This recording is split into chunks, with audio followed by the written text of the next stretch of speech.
Hello, this is Eye on Africa here on France 24. I'm Rochelle Harrison-Pless. Coming up on the show. Kenyan leader Uhuru Kenyatta clinches a second term in power after winning a disputed presidential vote. The opposition is boycotting the results, but Kenyatta says he's reaching out to his defeated rival and his supporters. Tunisia could be the world's next tech hub. With a rising startup scene, young entrepreneurs are hoping to kickstart the country's economy, but they have to navigate several stumbling blocks. And South African students taken to new heights, literally.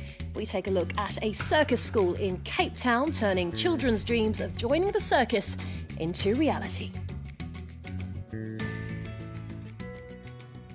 Thanks for joining us. We begin in Kenya, where incumbent leader Uhuru Kenyatta has won the country's tightly contested presidential election, defeating his rival Raila Odinga by clinching more than 54% of the vote. That's according to official figures. However, even before the results were announced, the Kenyan opposition coalition had rejected them, claiming the electoral process was, quote, a charade. Meanwhile, Kenyatta has called for national harmony, saying there's no need for post-election violence. Let's hear from a spokesman for the Kenyan Electoral Commission. I wish to declare Honorable Uhuru Kenyatta as President-elect and Honorable William Ruto as the Deputy President-elect.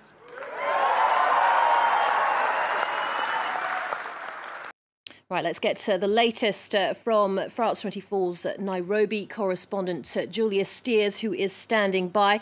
Julia, tell us more about these results. And Kenyatta himself has spoken.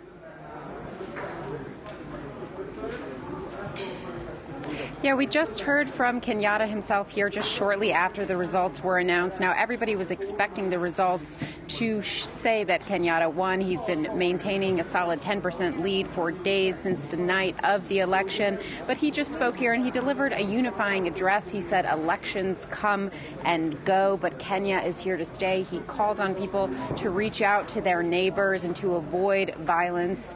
He mentioned several times asking Kenyans to maintain calm here and to reach out to their fellow Kenyans in order to do so. What's the reaction like on the streets right now? Obviously, Kenyatta supporters are jubilant. Kenyatta supporters are obviously celebrating. They've been celebrating for several hours, actually, over at his own tallying center. But again, this result was very much expected by them. He's been maintaining this lead. It was a lead that was backed up by the Electoral Commission's number. It was a lead that was also backed up by international monitors who said they had full confidence in the work of the Electoral Commission here. So Kenyatta supporters are definitely in a celebratory mood. As far as the rest of the nation, of Odinga supporters, we're not yet sure how they will react. It's been a tense day here as we've been waiting for results. And Odinga supporters did tell us yesterday, if he was not announced to be the winner, that they would take to the streets. So far, things are remaining calm here in Nairobi, in the slums of Nairobi, which are Odinga's strongholds, but we should see in the coming hours. Indeed, we'll be keeping an eye on this story. Julia, thank you very much for that update. Julia Steers reporting from Nairobi.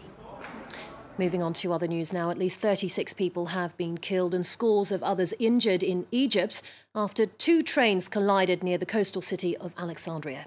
One passenger train was travelling from the capital, Cairo, and the other was coming from the northern city of Port Said. There was no immediate information on what caused the crash, but Egyptian officials fear the death toll could rise even further.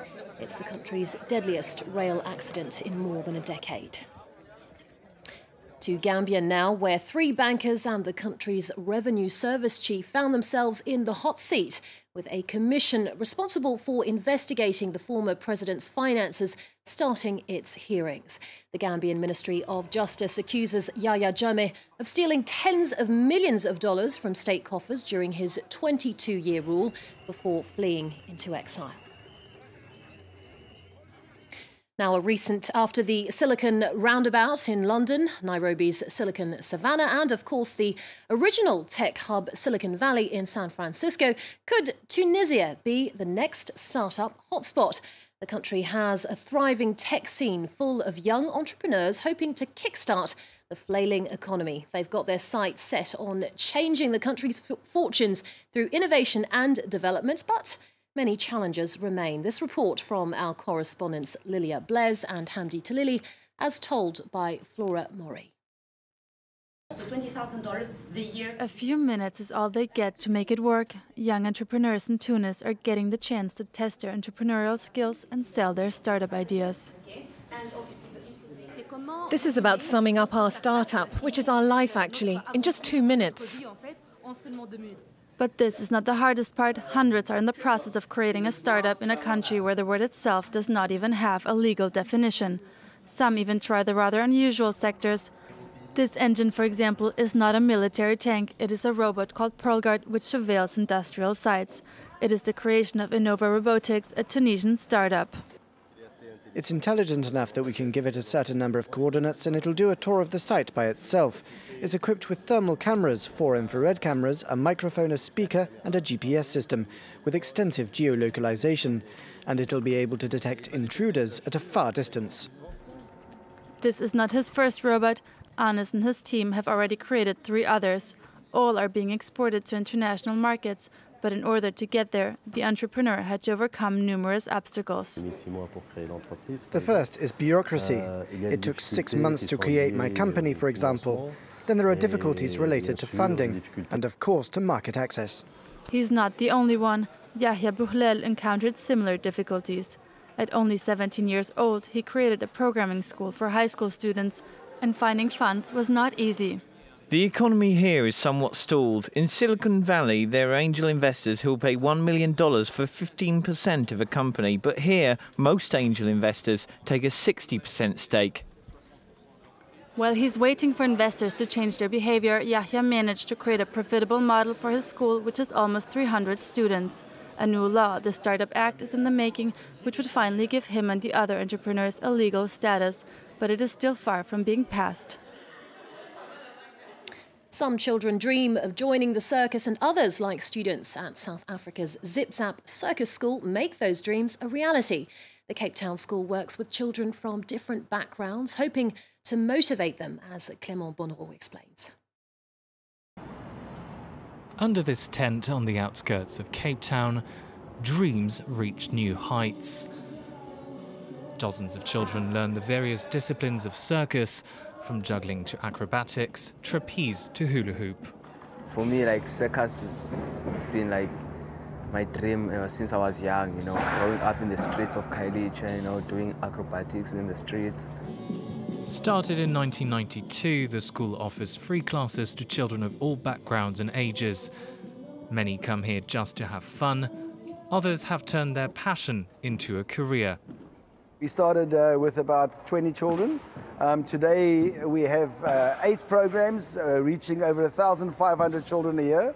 We've got kids who've become professional performers overseas, and some have even started their own circus schools over the years. Every year the school organises an international tour to allow its most talented students to showcase their talents. Aviway is one of them. Last year he met tennis champion Roger Federer in Switzerland. And we were amazed, like we're meeting like a player, like a professional player who's like doing very well in sports. And that's what we're also trying to build at Zip. We're trying to see the future that, no, it's not just that you have to lose everything. You can take a road to success by doing like circus, sport and all that. The school has big plans for the future. It's building an academy to double its teaching space and provide housing for students and their families. I'll be back in around 45 minutes with more. Stay with us here on France 24. More news coming up.